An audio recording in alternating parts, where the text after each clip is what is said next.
Hello and welcome.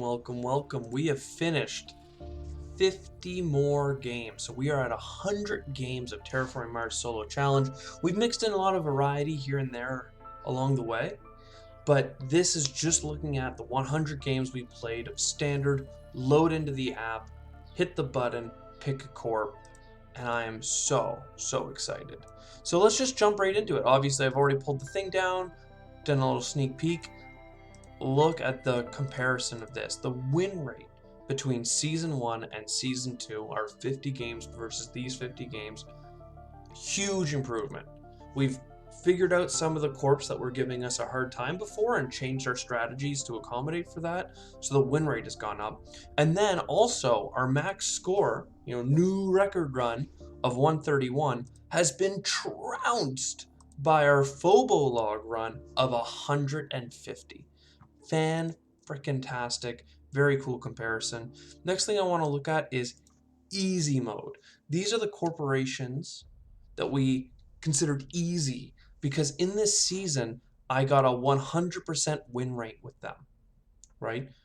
Notably, Ecoline shows up in both, right? Helion was 100%, and then this season we decided to try and push it to see if we get those higher scores. I mean, we always push for higher scores, but we may have been a little bit unlucky or what have you. Meanwhile, Tharsis and Phobolog, apparently 100% win rates, right? Though I know that with Phobolog, we didn't have that many samples this season, and one of them obviously was huge. So, there's something to be said about that. Now we're going to continue down to hard mode.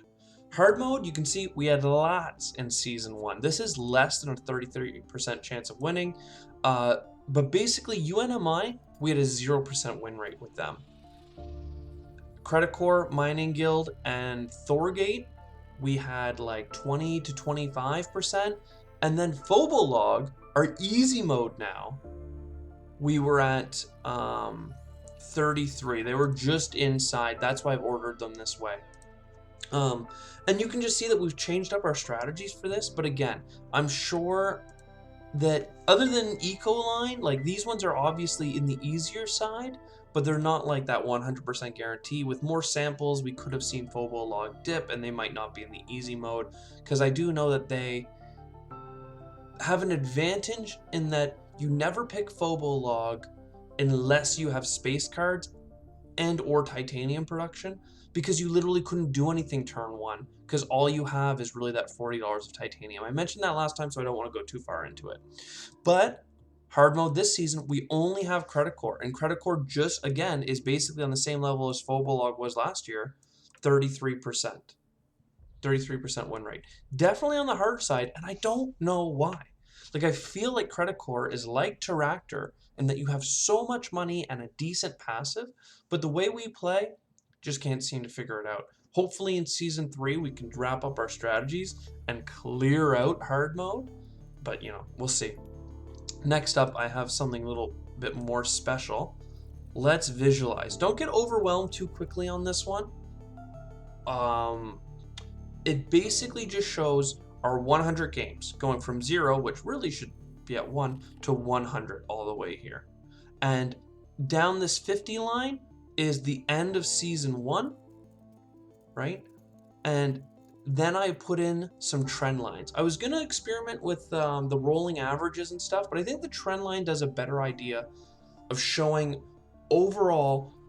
In green, we have the wins of that season, and in red, we have the losses. Okay, so slowly over time, and always around this 100 mark, as you'll hear if you watch the videos, 100 is really what you're shooting for, is kind of what the trend line would suggest your average points are going to arrive around. Though at the later half of the season, we're benchmarking a lot higher. So we're getting better over time. Though, if we go into Season 2 right away, you can see that a lot of our games out the gate in Season 2, some of them were okay at first, we're in this way below. You see over here, 90 some points, right? Really struggling to get by. And then over time, we kind of wrapped it back up and we started hitting scores consistently over 100, which was a lot of fun. The losses, on the other hand, At first we lost. We had a losing run. What is this? 117 points in our 10th game in season 1. Right? How do you lose and go for 117 points? Obviously, too focused on points. Whereas our highest loss score was only 105 this season, and everything else is below 100. So obviously we were pushing for the high scores a little bit more conservatively. So there are fewer times that we scored really high but failed in our mission to terraform the planet.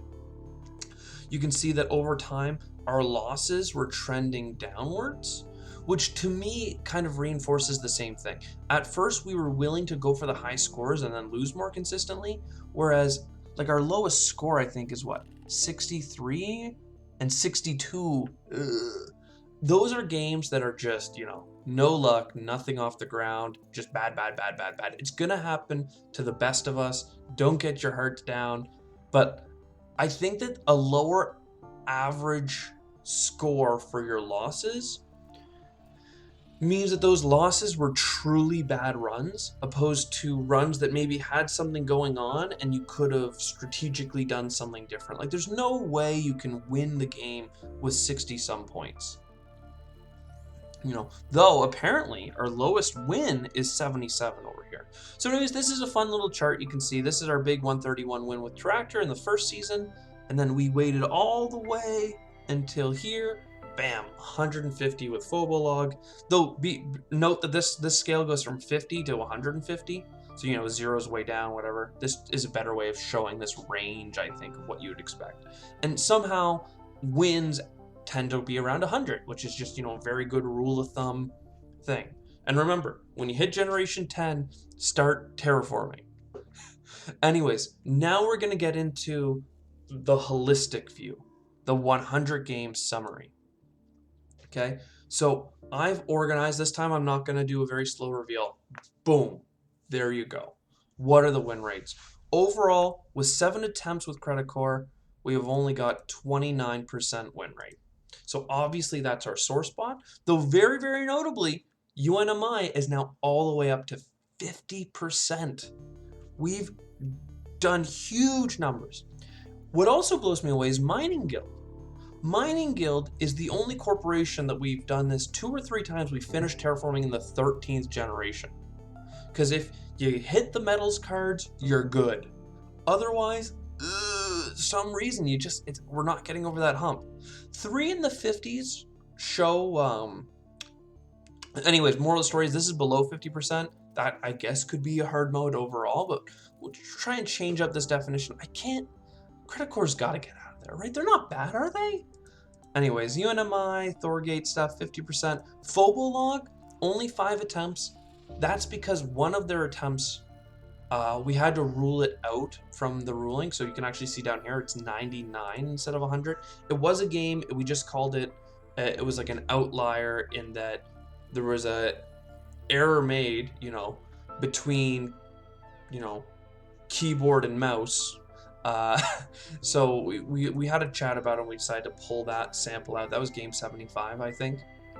So they were 100% win rate this season, but again, we only ended up with 2 plays for them. So, though, yeah, I don't want to go deeper into that. You'll have to watch the episode if you want to see what happened and what was discussed. Helion and stuff. Helion was a huge fall from grace for us this season. They were 100% win rate, which I took as, okay, let's dig a little bit deeper into Jovians. Let's dig a little bit deeper into score, because, they're a 100% win rate. They're easy mode. Turns out you can't push them too far from their bread and butter and still come out with the win, or at least without the luck I was having. We got these win rates up, and then Tharsis is somehow 90%, 9 of 10 games. That's pretty fantastic. And then Ecoline, I've only played them 5 times because it's a decisive victory every time. Now, let's actually look at what those max scores look like. 150. Everything else is basically in the red. We got a couple in the 120s, right? Mining Guild and Ventrix Thorgate. Note that they're on the upper end, right? They're in the low win rates. They're all at 120s, right? 100, that's pretty low, but we win with them consistently now. 150, Phobolog, yeah.